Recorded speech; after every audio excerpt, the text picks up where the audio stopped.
Hello, everybody, and welcome to episode 39 of the Last Cycle Heart podcast. DJ, spin it.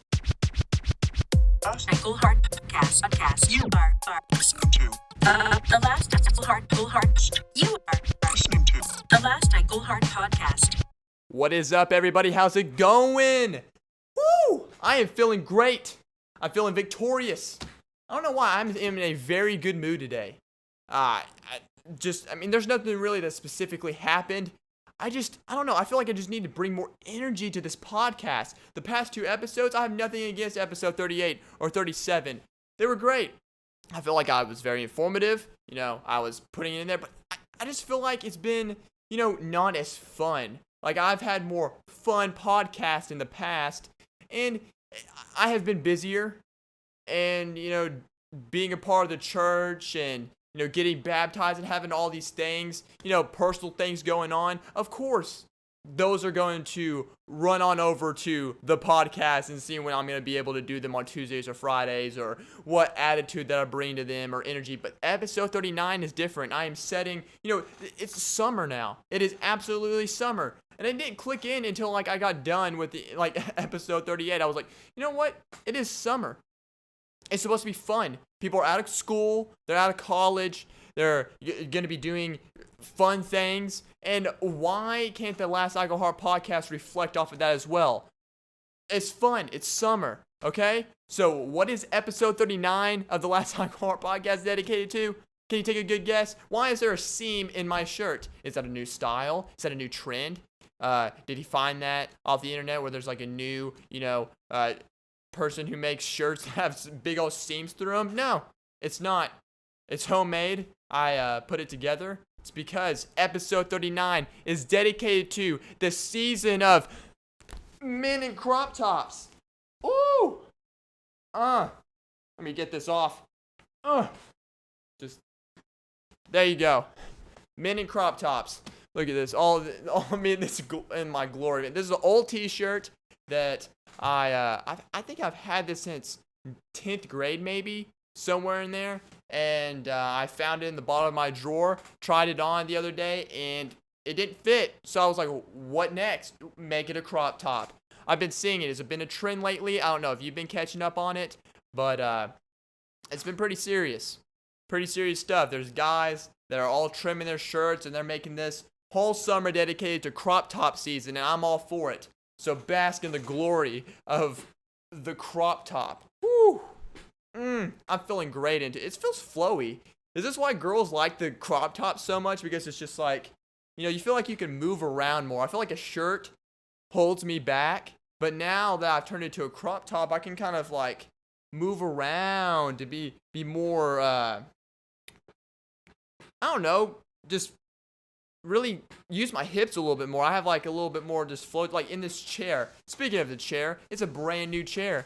It's not brand new, but I bought it for, what was it, $10? So I don't have to borrow my roommate's chair anymore.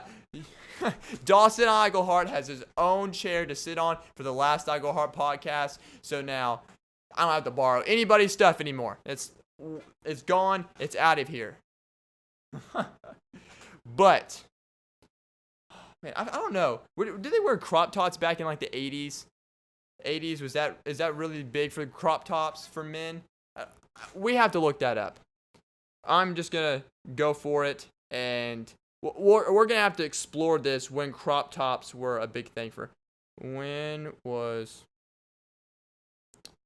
crop tops for men a thing? I think it was back in the 90s. Oh! They've been since the 70s. I was wrong.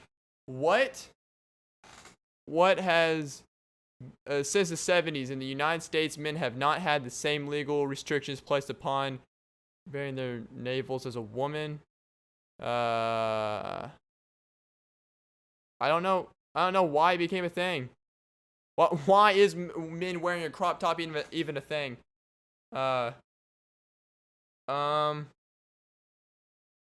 Okay, well, in the 1970s and 80s, a man in a crop top wasn't an unusual sight to see. In fact, it was wow. Oh. So basically, it was just men and athletes, athletic men. They decided just to cut half their shirts off, and they now wear the crop top. And now the men in crop tops is born. I feel like an athlete. That's what I feel like. I feel like one of those.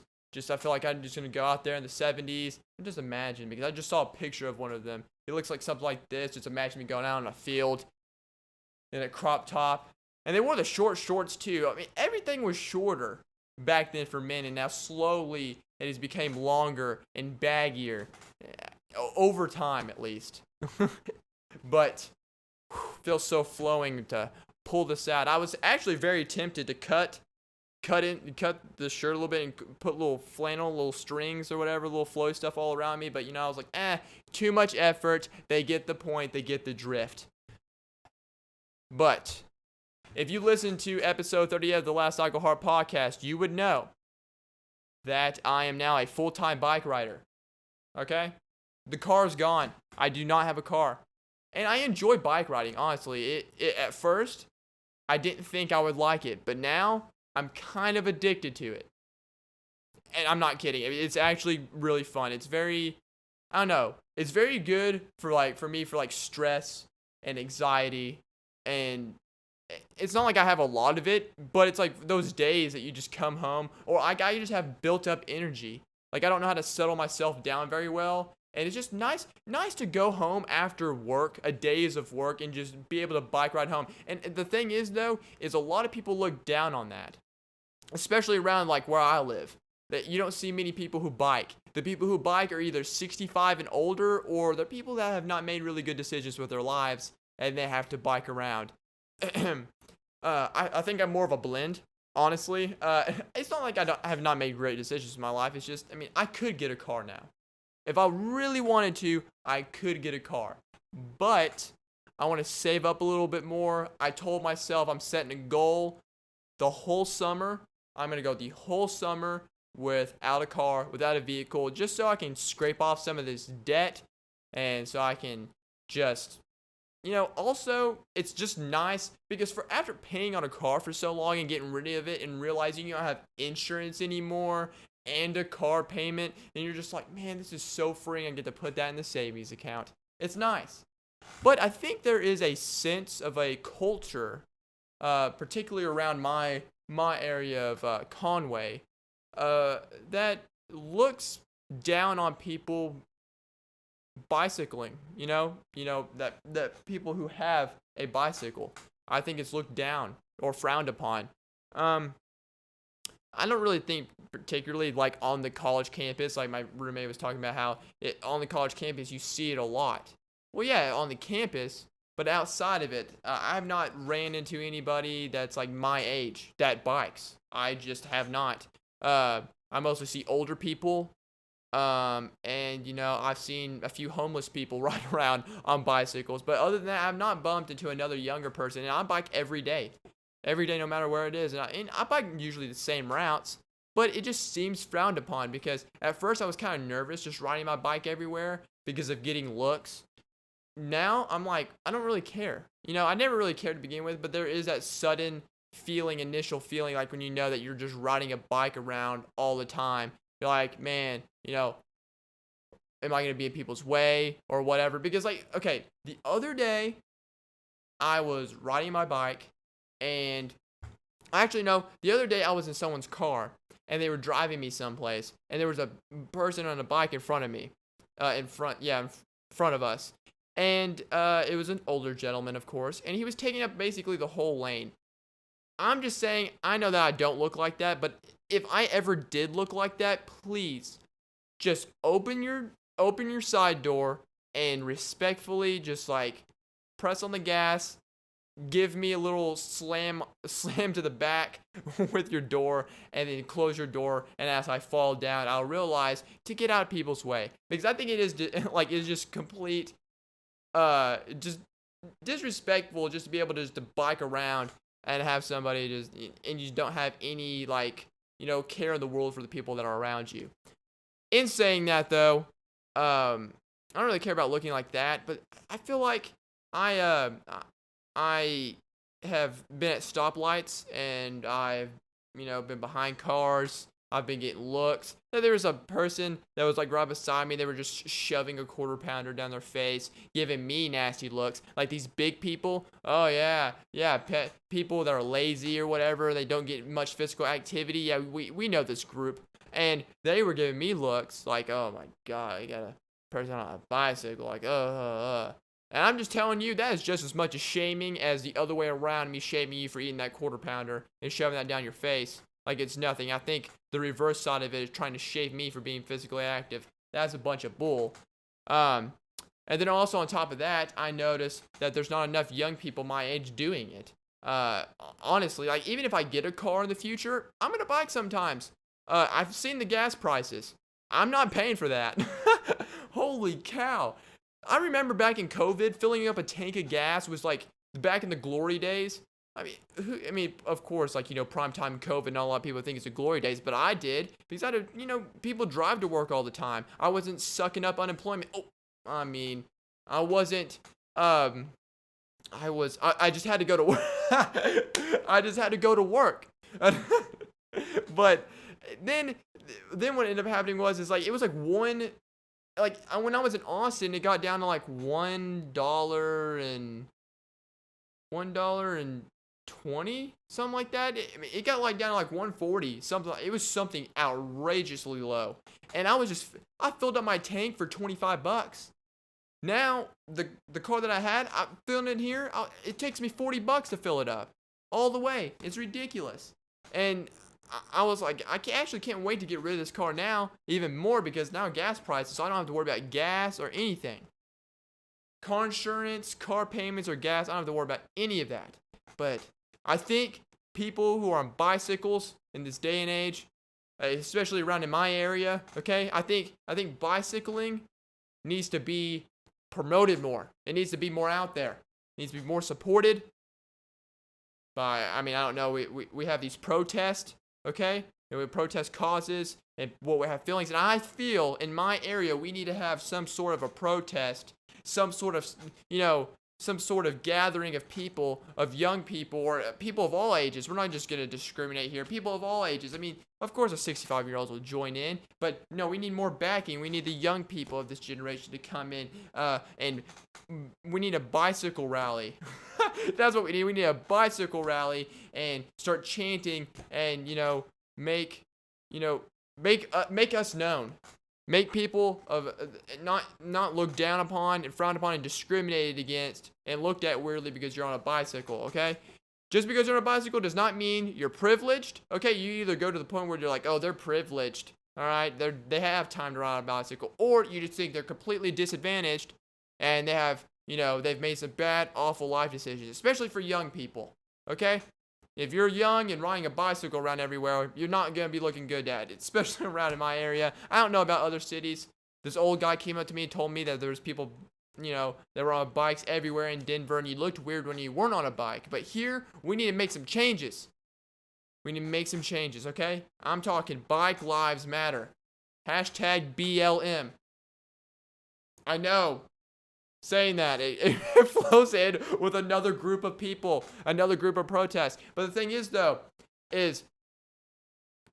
I don't know if this has ever happened before, but this is just a solution. Not a solution, but this is something that I could throw out there. Maybe, just maybe, we could get, that we can get Black Lives Matter and we can get Bike Lives Matter under the same hashtag, okay? Two causes coming together. Okay, it's killing two birds with one stone. It's not like one side's trying to promote their stuff and the other side's trying to promote their stuff, and it gets mismatched, and then we become two groups that don't like each other. No, we need to come together and and form and morph into something to where we're together so we can promote it together. So when people search in hashtag BLM, there's not only Black Lives Matter or Bike Lives Matter. It's both in the same thing. Donations go to the same thing, whatever it may be.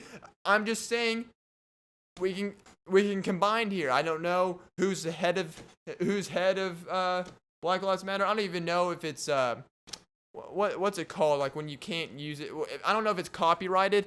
Can a protest or a cause or something be copyrighted? I don't know if it can be. But even if it is, I think we could get behind the same thing. We can make up some logos. We, get some things going here. I think we could really, really make something. Actually, I think that would be doing good. Even that whole thing was a complete joke.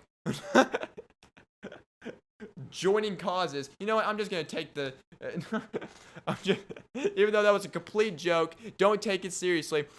What if two sides came together and they they had two different causes, but they wanted to use the same hashtag. I think it's the best thing to do is just to come and combine it together. So that's why I was like, you know what? Hey, we can combine here. Also, I think, the Capitol has been kind of flooded lately with too many protests, parades. I just think, we need to have like a calendar schedule of when it's appropriate or when it's the best time. Like, hey, Friday's the Black Lives Matter protest, but we can schedule you Tuesday for the Bike Lives Matter protest. No, we just combine them together under the same hashtag. We'll both do it Friday. We'll just kill two birds with one stone. It saves everybody's time, even airtime on the news. They could just promote both the things at the same time, talk about them, whatever they want. I think that is a great idea. If you have a cause, I think causes should come together as one, and they should be able to, just do it at the same time. Just so I don't look. Sometimes it is too hard for me to keep up with all the crap that's going on. That's why I just don't. That's why I barely look at the news anymore. That's why I got rid of Twitter. There's just so many things. It's just one right after the other. Maybe if they just combine together, we can get to the point quicker, and we can be like, okay, there's the problem, and we need to fix it, or there's okay, we get your drift. You know what I'm saying? Just combined and conquer, okay? None of this division stuff, because there's just too much. I can't keep up with it. No one else can keep up with it. It's just how it is. It's just realistic. Under all the, and also, we could all wear crop tops. That'd be great. That would be a great cause too. Just wear crop tops in the mix of it, and we got ourselves a ball game here. It'll be great. Crop tops, and yeah, I mean, why not? It'll help solve so many issues. Okay, and just keep everybody's minds not cluttered anymore. But that's just one thing that I've been thinking about is just, make it a cause. Biking, it's not looked at upon. It's very popular, but I'm going to make it a better cause. So you come with me. If anybody wants to bike around the Conway area in Arkansas, just hit me up on an email, shoot me a DM, whatever you want. Just be like, hey, I heard about the bike meetup. I was like, all right, cool. We got a squad of 3. That's fine. We can deal with the squad of 3. We'll just go down and we'll make our presence known that we deserve as much rights as the drivers do, okay? Because all these drivers get to hog the roads all the time. Maybe some people that want some physical activity in their life, they shouldn't be frowned upon. But Conway does do a good job with having bike lanes. There's not a lot of towns that have bike lanes. The town that I came from didn't have many. You just kind of had to hog the road. But even in the mix of that,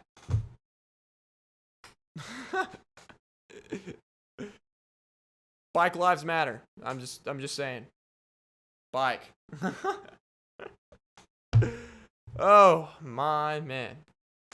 But episode 39, it's supposed to be energetic, it's supposed to be fun. It is going to be fun, and it is energetic. Okay? I had a conversation with my friends the other day. Dawson.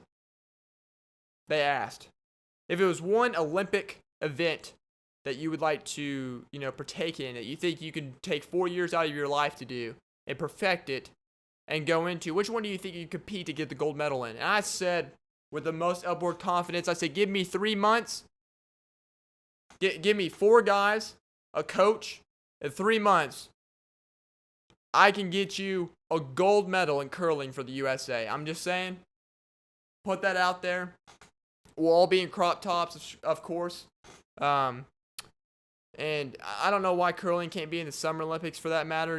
Just have rollerblades and Swiffers instead of, on ice. But well, that's more about that later. But curling is an event that I think that I can conquer the best. I think curling could be easy for me. I don't think it doesn't take 4 years for me to get gold in curling. It's not. And I had this, and they're like, really, Dawson? You think you just go out there and curl? I was like, give me a Swiffer, give me a marble, and I could do this. So friction, is that what it is? It has to do with friction and then hitting the marbles. I don't know all the rules of curling. But I know one thing is for sure, that I will learn the rules. I'm going to get this mastered down. Give me 3 months and we'll get something going. We could get something going. I don't know. I don't have anybody backing me up just yet. I don't have, any sponsors for it. I don't have time. But if that ever arises and I have 3 months of just straight up time and to give my all to curling, I think I can get the gold in 3 months. And that's not me being cocky. That's just me being realistic. Like, the 100-meter dash, count me out. The pole vaulting, count me out. Snowboarding, count me out. Even though it amazes me that with the snowboarding and all that, there's a 13-year-old gold medalist in snowboarding last year, or 4 years ago, whenever it was, the last Olympics. But a 13-year-old, is she okay? Is her home life good? I mean, how can you be 13 and have a gold medal in snowboarding? I don't understand it. It's something that I have not comprehended. It's because when I was 13 years old, I don't know what I was thinking when I was 13 years old. That was so long ago. I was in 7th or 8th grade, somewhere in there. No, 13. Now, if I was 13, that'd be 6th grade. I would have been in 6th grade, and that would have been the time that I would have been getting, that was the year I got OSS. That was the year that I got, you know what I was doing at 13 years old? I wasn't getting gold medals of snowboarding, but I was sure as heck getting OSS for, a paraphernalia and weed on school premises. Yeah, exactly. That's what I was doing. I wasn't getting gold medals, okay? I was getting expulsion. I don't know if I've ever told that story here on the podcast, but to me, I look back at it, it was so funny. It was so funny and so stupid at the same time, because it was just like, I was so hyped. I was like, I want to, I saw my brother, my dad did it. And except, my dad was like trying to hide it. One time he tried to hide it really good. And, you put it in the drawer and he's like, you're never gonna think of what it is. And all of a sudden I'm gonna open it and grab it. Hey, Dad, what's this? He was like, boy, it's oregano. Yeah, don't you worry about that. It's spice, Dad? Yeah, you put it on steaks and stuff. It's great. It's delicious. Yeah, whatever, Dad. But no, I went and wanted to do that. It was so stupid. And that was back when weed in schools was looked back at like, heroin. Like, weed now, if you get caught with weed in school now, you're gonna get slapped on the wrist and maybe get 3 days of ISS. I was facing juvenile charges, like expulsion. Not only getting kicked out of the grade that I was in, having to repeat it, but also serve time in the slammer for having possession of it. I wasn't selling it. I just had possession of it. I was gonna just imagine Dawson, 13-year-old Dawson going to juvie. Exactly, you can't imagine it. I would have came out of there. I thank God every day that we had a awesome, down-to-earth Christian woman. I forgot what her name was, but shout out to her. She saved my whole life. Luckily I was in high school. The high school principal was a pretty hard dude, and I was in I've never been in handcuffs before. And what happened was, is I got caught 8th period. I had it from 1st period all the way to 8th period. 8th period, the dude that sold it to me, he was talking. He's like, yeah, I just sold Dawson this stuff. Word got around. Some kids snitched. All right? Some kids snitched on me. And I went in. The band teacher came and got me out of the choir room. I was sitting in the band office. First time ever meeting the high school principal. And he just was like, give it up. I gave it up. We immediately got put in handcuffs and did the walk of shame past the kindergartners. It was beautiful, man. I was bawling. The dude by me was bawling. We were just crying with handcuffs. The thing is, though, is most people that are in handcuffs, like, when you get to the point that you get in handcuffs, I think crying is not an option. It just makes you look, crying in handcuffs. I haven't seen anybody cry in handcuffs, but usually most people that are in handcuffs are like, yeah, like, I'm in this moment. I don't actually, you know what? I take that back. I've seen an episode of Cops. There's some girl, she was crying in handcuffs. So, I don't know. 2 13-year-olds in handcuffs, though, walking past the kindergartners, and all the kindergartners are like, oh, what's going on there? Wow. They're up to no good. Hey, Teach, what's that? Don't worry. Don't worry what they're up to. Those are what you don't want to be like. But then I get into the high school office. They call my parents. They call my mom. My mom's bawling. They call my dad. My dad's like, I'll be over there. Not bawling or anything. They show up. We're sobbing, but the middle school principal comes in. Our middle school. She comes in and she looks at us and she just sees the terrified look on our faces. She was a nice Christian lady. And I'm assuming she still is. I don't know where she's at, but she came in and looked at us and was like, I think these kids have learned their lesson. And I was just like, yeah, I learned my lesson, all right. I'm not touching any of that. I don't want to go to juvie. And then so the high school principal was like, all right. And he told her, he goes, we got 2 options. All right. 1, you can drop the charges. All they get is 2 weeks of OSS. Or B, they get expelled and they get to go with the sheriff. And she goes, I think they learned their lesson. We're gonna call it quits on this one. It's gonna be all good. They're done. We'll just give them 2 weeks of OSS. And I got 2 weeks of OSS, and it was awful. I got chewed out and whatnot, the glory days. But I learned my lesson for sure. My brother from prison at the time, he called one of his friends. He was like, hey, I heard what happened. I was like, yeah. He's like, just don't do it.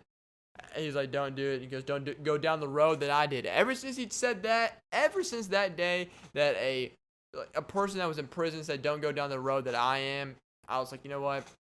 You're probably right. You're pretty spot on there. And that's the thing too, is like, I don't understand the judicial. I'm not gonna say judicial justice system. I'm just gonna say that because that's easier for me than say judicial. Man, I sound like my sister when she was in preschool having to speak over her tonsillitis, rolling around.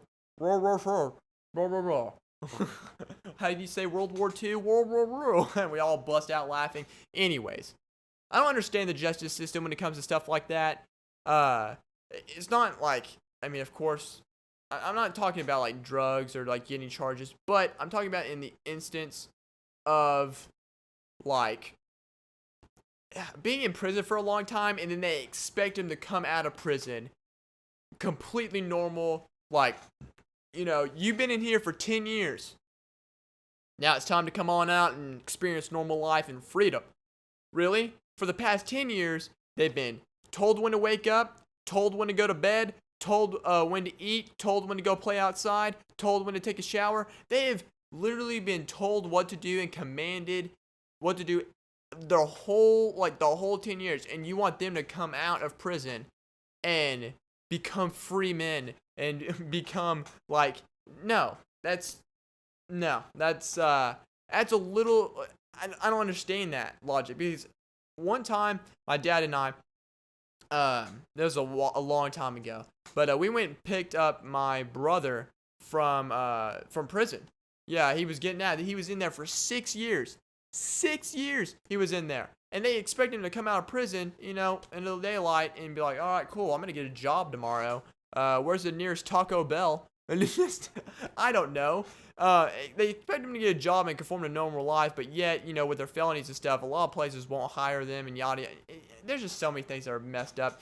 But then they get out, and so, first off, I'm seeing him get out of the chains. He gets out of his yellow jumpsuit thing. They hand him his normal clothes that he came in with, okay? So they hand him his normal clothes he came in with 6 years ago. He puts those on. They're a little tighter. So he gets in the car with his inmate friend. Now, his inmate friend looks like he has a story behind him, as you can tell from the graphic tattoos that are on his face. You don't even have to ask him what life he's had. You literally can just see it on his face, be like, okay, cool. You got the little teardrops going on. You got the little crossbones. You got mommy's boy tattooed across your neck. So you've obviously been through some stuff and see some stuff. Let me see if I can try to relate to you. I got OSS for 2 weeks. I don't. It's just weird. So then you have 2 inmates in your car, and it's just weird because of course I love my brother and whatnot, but I was kind of scared. I really was. I was kind of intimidated and was like, oh my God, what's about to happen? What is about to happen? Is this, they just got out. Are they itching to steal something right now? Are they just craving? No, they were just 2 normal dudes sitting in the back just chilling. But you can't act like that prison hasn't affected them in any sort of way. At all. It's kind of like this guy that I saw at the gas station. He had a little ankle bracelet on. He was under house arrest, but you can just tell that he got out. He was so happy that he could buy a water without having someone, without him having to sneak it or him having to trade something. He actually just got to go to a gas station, buy a bottle of water, and you can just see the enjoyment on his face. He opened the door for me. He's like, "Are you having a great day?" I was like, "Yes, I was having a great day." You can just tell that he got out, and he's happy. I love that. And then same thing with my brother and his inmate. They were happy that they're out. But we went to a restaurant with them, and it's like, I don't understand, there's so many tips and tricks and different ways of what they did in prison. Like, for example, I could have been looking at a menu for all I know, and next thing you know, my brother's over there already playing with the chips and dip with his inmate, and they're already making a tattoo gun out of the chips, dip, the knife, the napkin. They find a rubber band somewhere. They're like, "Oh, we don't have ink here, but it may be a little spicy in here a little bit, but I think the salsa will do." And you're like, whoa, we're doing tattoos now? Yeah, we've been inspired. We gotta make a tattoo right now. So they craft anything. They will make something out of nothing, and that's a guaranteed fact. But it's just wild just seeing that. Also, it's just like they ate so fast that day. It was like they thought the waitress was just gonna come up and just take their food or something. They were just like start barking at her. They didn't literally start barking, but it was almost like that's the energy that it felt like. They were just, how can you conform to normal life after you've just been in prison for so long? I don't know. But I know that expanded to a completely different thing of what I was talking about. I was talking about 13-year-olds getting gold medals in Olympics. And I was talking about curling, and then it eventually just evolved to this whole big thing about prison sentences. That's the thing about the Last I Go Hard podcast. It's just so glorious, and I think I can pat myself on the back about. You get so much, okay? You get so much within the 50 to an hour time amount that I bring to the table. You get so much. But it's just like, but after all that, you get to learn a little bit more about me. But yeah, that was what I was doing when I was 13. Okay, we're going back to the gold medal thing. Okay, we're past the prison thing. We're past all that. We're going back a little bit. We're going back about 15 minutes to and to me talking about the Olympics and me getting the gold medal in curling. But 13-year-olds getting gold medals, it's just insane to me. I just wasn't doing the same thing when I was 13, as you can clearly tell by my 15-minute story about it. It just amazes me. Are they allowed to have friends? Do their parents ground them differently? They're like, honey, I saw that you got a B on your report card. Yes, I understand I got a B. Well, I told you had to have all A's this month. They're like, oh, like, what do you want me to do about it? Well, that's it. That's it. No friend time. You're going to have to go down that half pipe and go down the half pipe for the rest of the day until dinner. And if you don't come back with your legs shaking, then you do not get dinner when you come back. You're just like, oh, like I don't know if like they grow up hating it. Like that's on. Like if you were forced to do a sport, like I think that's a lot of it comes from parents. They didn't get to live the dreams that they wanted to live, so therefore they come in and they try to force it down their kid's throat. So they'll make the situation better. Like, oh, I didn't get to live my dream because I wanted my kid. I wanted to have a kid and let them live that dream, and I coached them to do it. That's their whole big thing. And I just, I'm not saying all of them. Some of them can enjoy it. That's no big deal. A lot of them have smiles on their faces about getting the gold medal. But, a lot of them grow up and they start hating the sport because they were forced to do it as a kid. They didn't get, they were forced. They were really good snowboarders. I mean, there's been plenty of stories of people being really good skateboarders, but they were forced to do it for so long. And what they really wanted to do, their dream was to be a clarinet player in a Broadway show. Who knows? But it's just stuff like that. The parents focused on wanting them to do one thing instead of, whatever. Woo! Get that drink of water. But I don't know. It's just like, it makes me think, like, get a gold medal? Is a gold medal worth it for a lifetime of, disliking your parents for forcing you to do a sport that you didn't want to do in the beginning just because you wanted to see? That's my daughter, She learned how to snowboard before she walked. That's my son. He learned how to ski before he learned how to walk. That's my whatever. I don't know. It's just not worth it. It's not worth it at all. But when it comes to curling, though, I don't think you have to be forced to do it to get a gold medal. I'm going to get a team. If you want to be on my team, get a team together. We're going to get a glorious team together of, I'm trying to think of the amount of people that it takes. It takes 1, 2, 3, then you got the coach. Yeah, so we're going to need 4 people and a coach, or 3 people. Yeah, we're going to need 3 people and a coach. Actually, we can have upwards to, 8. I want 8. 8 on my team, Actually, no. Yeah, we'll do 6. Okay? We need to have at least some bench players on the team. We're going to need a coach. We're going to have the main 3, the 3 that sit on the bench. We're going to get some Swiffers out there. We're going to start chugging along, throw that marble. If you're interested in being on the team, DM me. Email me at DawsonIGoHardBurner@gmail.com. DM me, IGoHardDawson, on Instagram, Facebook.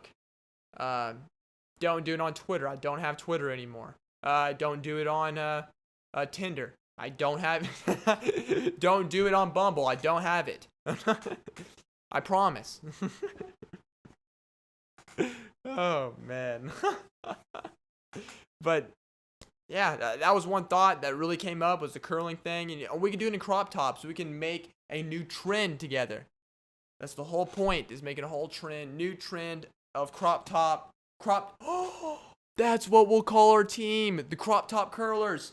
The crop top curlers. Let's go, baby. Let's go. Crop top curlers. I'm 100% serious. All right.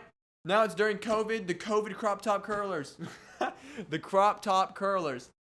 Get a group of dudes together. If you like to wear a crop top like me for the summer, I just completely flashed y'all a little bit if y'all are watching this.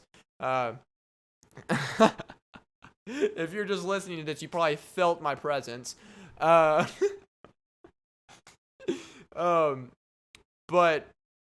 yeah, the crop top curlers, that's what we're gonna do.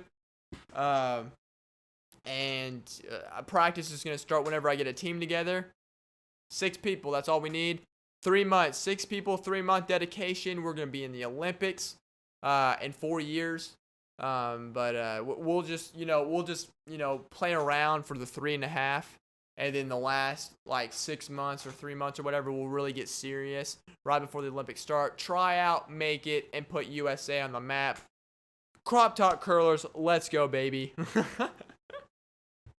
But moving on to the fun facts, the fun fact portion. What we got on the fun facts today? Well, today I got for you, as I do every podcast, this is the 39th fun fact. All right, I'm putting together a snippet, a little video collage of just the last few months of me doing my podcast, of the video version of my podcast, and just making like a little highlight reel to entice people to come listen to the podcast. Because of course I wouldn't have as much motivation to put out as many as I do, every week, trying to be as consistent as I possibly can, if it wasn't for you guys, the listeners. So what I've been trying to do here lately is take all the videos that I've had, find the best little bits and pieces, and make a whole highlight thing, and I'm gonna post it on my YouTube channel, Instagram, just post it everywhere, and then see where it leads, see where it takes, just kind of entice people to come in. And there's going to be a lot of fun facts on there. That's where I was getting at. So the 39th fun fact is American Airlines in 1987 saved $40,000 simply by removing just one olive from every dinner salad served to the passengers on the plane. Okay? I didn't believe this. And people think my facts are crazy. Okay? Which is completely understandable. Alright? Like I was trying to tell my friends, because my friends, I thought they listened to the podcast more than they do. No. Okay? I don't even get, they don't even listen, okay? That's fine. It doesn't hurt my feelings. I have other people that want to listen to me and that rather, listen to me. Alright? And breathe and whatever. Okay? It doesn't hurt. Maybe a little bit, but it doesn't matter. I was telling them a fun fact, though, the other day, and it was about a blue whale, and it was about how I said the veins are big enough for a full-size human to swim through. They don't believe me. They don't believe me to this day. I was showing them evidence that it was on there. They're like, not everything on the internet is true. But still, like, there's stuff, like, just because not everything on the internet is true, doesn't mean that one specific fact is not. And I found it on a valuable website, and it was also backed. I did some research. Okay? They still don't believe me. It's ridiculous. They don't believe that. And I just wish I had some more support on the fun facts center, okay? I work hard on getting these fun facts together. And this American Airlines one is 100% foolproof. Okay? I found it. It was on Quora.com. That's where I fact checked it. If you, anytime that you want to know a fact, you go on Reddit or Quora, and they will back that up and tell you if it's true or not. But Crandall, the head of American Airlines, came up with the idea of removing just one olive from every dinner salad served to the passengers. They would never notice, let alone squawk. He figured the airline could save some money. He was right. They saved $40,000 that year. Just a green olive. That's just think about that. All these people that are like talking about, man, it's hard to save money and it's hard to, no, there you go. Simply removed a green olive out of all those flights, all the airlines, and simply just save $40,000. That's insane. Just imagine simply what other things I'm trying to think of stuff that I can remove from my life that will save me some good old hard-earned cash. I'm already saving me some hard-earned cash just simply removing a car out of my life. Now, that's not to the extent of what I'm saying. I'm just saying it's like something to think about. You can just remove something as simple as, I don't know. If you don't buy I don't know, just simply, buy the generic version of toilet paper. There you go. Or buy the generic version of paper towels. People think that you have to buy Downy or buy whatever. Simply spending $2 less or $1 less, I mean, you're saving yourself $365 a year just by buying cheaper paper towels. People don't understand that. It's insane. But $40,000 just by removing a green olive off a salad. That's insane. That's something to think about. So anybody out there saying, oh, I'm having a hard time saving, remove something little tiny out of your life, okay? Pick up a penny off the ground, okay? You pick up a penny off the ground every day, you have 365 pennies by the end of the year. That's just, simple fact, simple logic. I'm trying to think of what that penny thing is. What was it that penny thing that we were taught in school of, like day 1 you pick up 1 penny, day 2 you pick up 2 pennies, day 3 you pick up 3 pennies. I'm trying to think of what if you picked up it's like what if you picked up a penny every day, like it was taught like in my finance class or some it was something like that. It was, come on, internet. See, I'm always having problems with it. It was like some research thing. If you picked up every penny on the ground, I always pick up a coin I find on the ground and usually get around 10, 15 bucks a year. No. What if you, no, I'm trying to think of what it was. What if you saved one penny every day? Okay. The 10 penny challenge. I think that's what it is. Well, let's see if we can pull up a good graph here. Hold on. Come on. Images. Because I'm trying to see if like it was like millions of dollars by like, okay.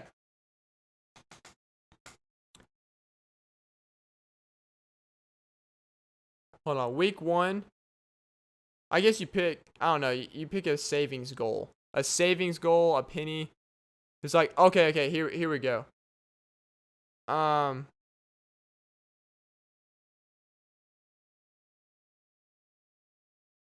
So like if every day you saved a penny. Or, no, I don't know. There's just like different, it was like different like little things that they taught us for, it took too much to research it. I was trying to figure out what it was, but the exact thing, but you get the point. Every day you're just doubling a penny. Eventually you're going to have like a few grand at the end of the year or whatever, some outrageous thing that you never know. And my mom, she just literally, I think I mentioned this on the last podcast, but she would literally just take her coins out of her purse and just dump, and like just be like, hey Dawson, I have too much change in my purse. Do you want to take it? I said, heck yeah, I'll take that all day, every day, no problem. Give it to me. I take all her change every so often when I'm not kidding. I did it for 1 month, got $400. No joke. My mom's handing me quarters, nickels, dimes, pennies, anything and everything. And I made $400 but here's the thing though. If you're saving coins, here's the most important part. Roll your own coins. Don't go to Walmart. Or any of these coin counter places and then they take a percentage out of it. No. Roll your own coins. Don't be lazy. Okay? I rolled my own coins. When I was a car hop at Sonic, I rolled my coins. I worked hard. Okay? My fingers bled at the ends. At the ends, just pressing all those dimes and nickels and quarters in there. But it was worth it because I got to keep all my money. It's not like Walmart. People pour them all in there, and then Walmart takes 10%. That's insane. Coin counters. One of the many. Just giving your money away.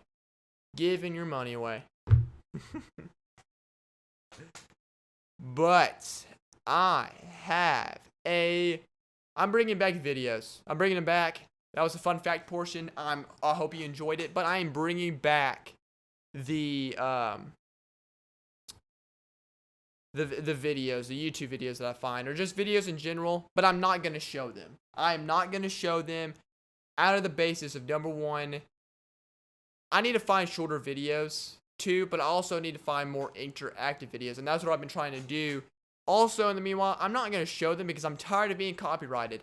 Every time that I want to have fun, YouTube always does something to where I'm copyrighted, whether it's music, whether it's whatever, and I just get demonetized. Like, I'm trying to make money from them anyways, but it got to the point where I got copyrighted so bad that they were just going to trim out a whole part in my video, like the whole last part of my segment, and just tossed out the window. And I'm just like, nah. You know, I put too much work and dedication to do that. It's not going to happen. But I found this video. I was just scrolling through YouTube. I found this video of this Asian bartender. He's been popping up on my recommended lately. And he is best known for, you know, his making drinks. But there was one video in particular that he did that enticed me a little bit. I think, you know, put a challenge for me in the aspect of something fun that I could challenge myself to see if I can do. Because he opened bottles so many different ways. I'm talking so many different ways. And just was popping them open, left, right, like they were nothing. And I was like, I want to do that. Like, that seems cool. I was laughing because I was just like, that is so weird. He was just popping in with random stuff. He had a fan, and he was just popping it open, and he fanned himself. And I was like, dude, I can barely get a bottle open with a bottle opener, much less with anything else. So I watched this video, and I studied it. I studied it intensely. All right? I need to find it. Okay, I have it right here. I'm studying it intensely. Okay, I'm going to watch it again. I'm not going to be able to pop it up, but there's going to be some pictures. So there's going to be a picture that's going to be popped up here to my left. It's just going to be of the guy just doing one of his things. But actually, I'm not even going to watch it. I'm just going to scroll through it. He just does so many, and there's just been a few things that are in particular that entice me about what he did. He, you know, opened it with like his favorite objects to open things with, like the fan. Like he's somewhere in Japan or China. I don't know which one it is. He's in one of those places, and he opened up with a fan, and they're best known for, you know, in that culture, they have the little fancy fans, and he opened it. So I have 8 glorious bottles. This is tonic water, premium Indian. Yeah, premium Indian tonic water. I don't know if that even matters.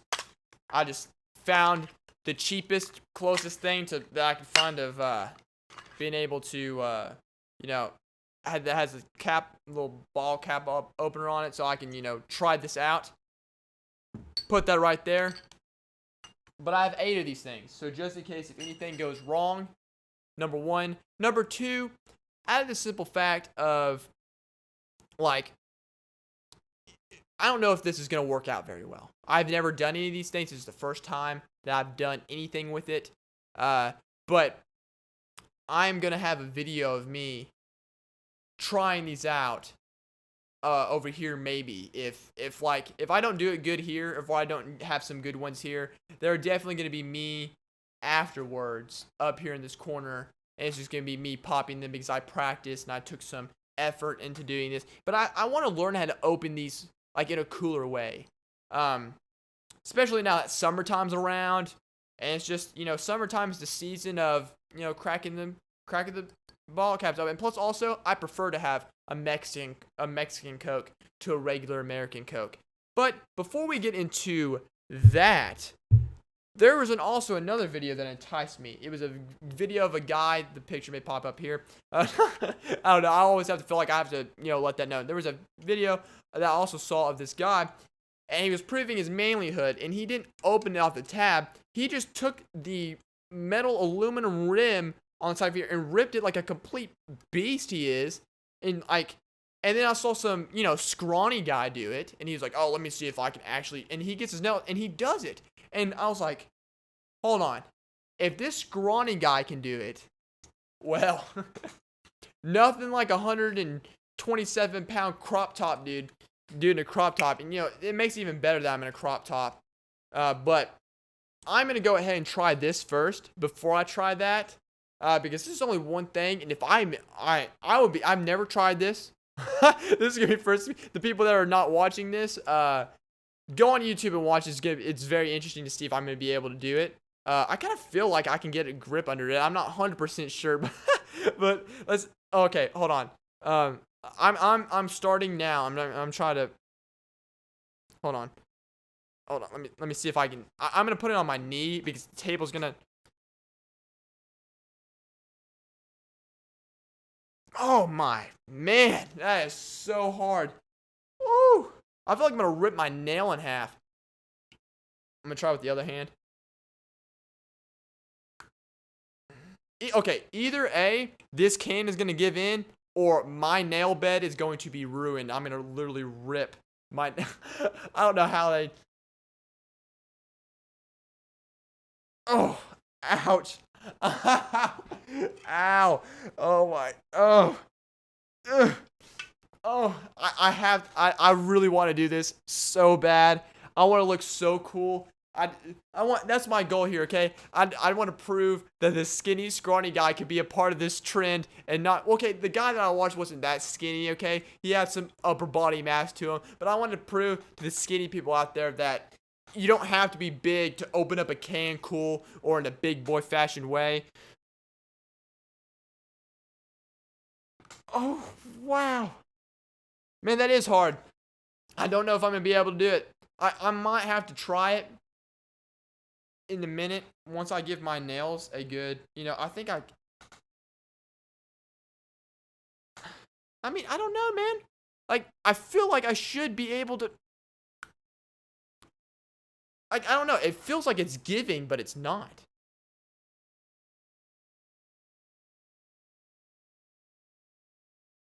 Oh. Whew. People that are not watching this right now, just imagine, like, all the veins popping out of my neck. My arms are just exploding with all this, just,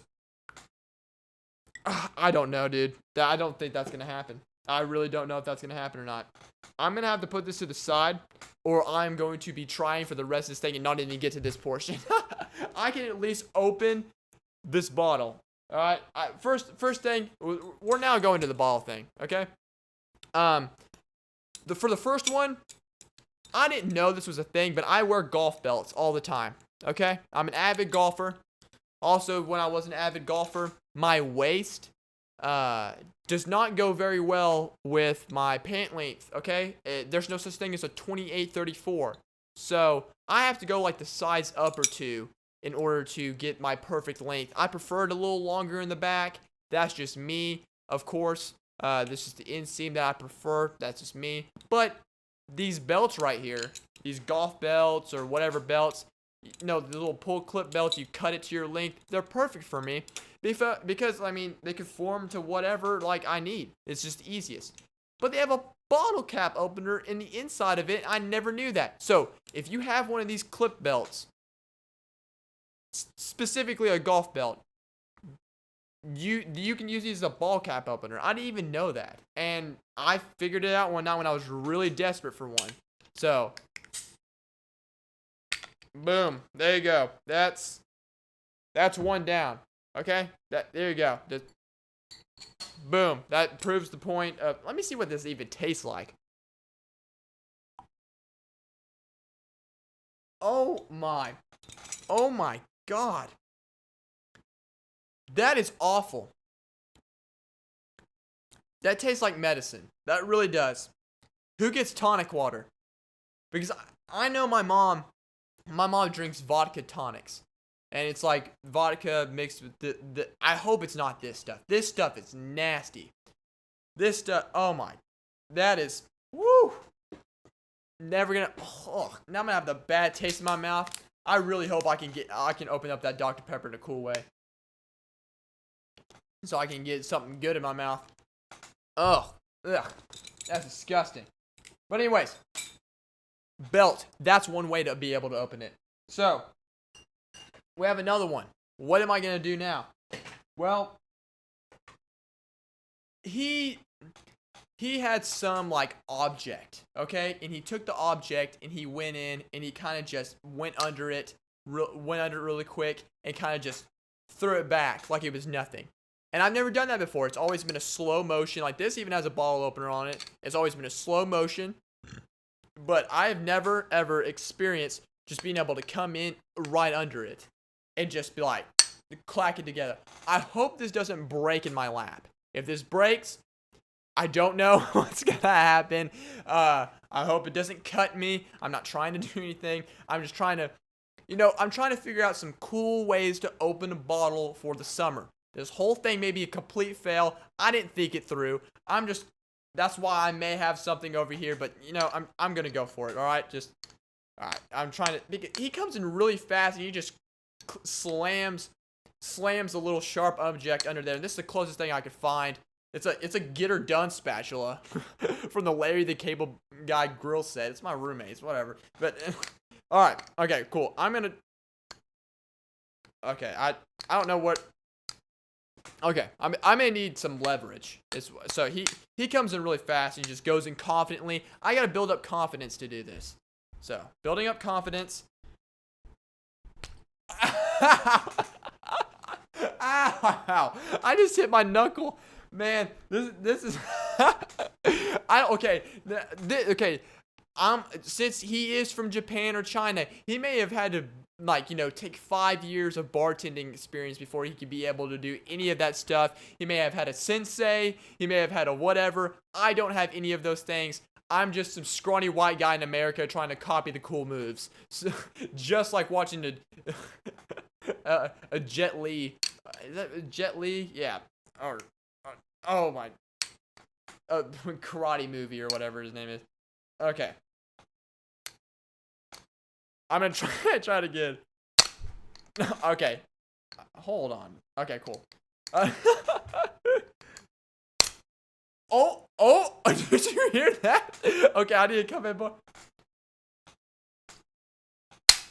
I don't know how dramatic I look, but okay. It kind of opened a little bit, but it's not wiggling, so we're not gonna count it. It's just some of the carbonation came out of it. It's not a foul. I'm not gonna open up a new one. I'm just gonna go for it again. All right. Oh, I keep missing it. Oh, come on. I'm getting it. It's halfway off. It's dripping all over me. Okay. You know what? I'm gonna give myself half credit on that. Oh my god. I just got myself soaked all in the tonic. Oh my gosh. At least it doesn't smell, but we're gonna have to move on. Oh no. This is gonna be a pain to clean. Anyways, I have another bottle. We're gonna be going into the other thing that I think is gonna be the best one. So we're just gonna go ahead and get the best one out of the way. I have a coffee mug. I love coffee. Coffee is the greatest thing on the planet to me. I live, eat, breathe, drink, whatever, coffee. This is my favorite coffee cup. And since he opened one of the bottles with his country's flag, or what they're known for, the little fans with their lettering on it, I think it's only proper etiquette to open a bottle with something of my favorite thing and what not, a coffee mug. And I will go ahead and I will tell you pre-planned the what I'm thinking of, what's going to go down my head. I am going to come down. I am going to open this bottle gloriously, okay? And I'm going to start pouring it into my cup, and I'm going to be able to set it down, and it's going to be beautiful. That is what I imagine this is going to be like. Now, I'm going to stand back a little bit because I don't know what's going to happen. But this is more likely not how it's gonna go. It's probably just gonna look embarrassing like the other one. I got it halfway open, but all right, let's go for it. All right, what am I gonna do? A countdown? Nah, screw it. I'm just gonna go for it. All right. Ow. Oh my, ouch. Well, it dented to the top of my thing. Okay, I dented the top of my cup.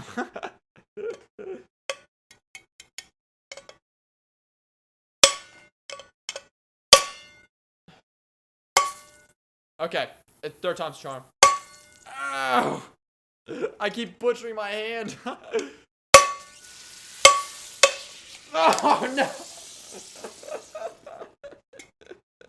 I think I'm done. I'm done. I'm done. I can't do it anymore. Oh, why? Why do they have to be so fizzy? He opened it and it didn't fizz at all. Oh, it's all over me.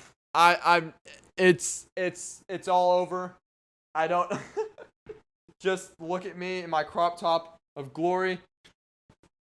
Okay, you can even see the hard work and dedication I put into it. I cut myself in my finger. Oh no. Great, whatnot. You know what? I am at least going to go out with a goal, and I don't really have an ending to this, but I just want to thank everybody for watching episode 39 of the Last I Go Hard podcast. I try to do something cool and new, but as of course it did not work as I of course planned. Hopefully it was entertaining to y'all if y'all were listening to it. Hopefully you turned down your radio as you were enduring my pain, but that is something to check off the list to never do ever again. And it's fine. I will just pass my bottles to some other guy and he can open it really cool with his teeth. I'm never gonna do that. Oh man, I gotta get a Band-Aid or something for this, but oh, that's gross. But I'm gonna try to go one more time. There's just no way. I'm gonna try to open this Dr. Pepper can to end episode 39. I'm gonna try to open this can just one more. I don't think I'm gonna be able to do it just out of the simple fact of my finger. It's pretty bad. But thank you for watching episode 39. I am going to practice. Okay, I'm going to practice, and I am going to open up episode 40 with a glorious bottle open. Okay, a glorious bottle open and a drink and a sip. I'm gonna lay it down like one of the cool guys. I've never done any of this before. The can thing, I cannot promise you I'm gonna be able to ever get one of those cans ripped open. But y'all go ahead and try it. Y'all try it. Send me y'all's. If you can open a bottle really cool, send me that. I'll play y'all's videos. If you can take a Dr. Pepper can and rip open the tap, look up the video. If you can rip open,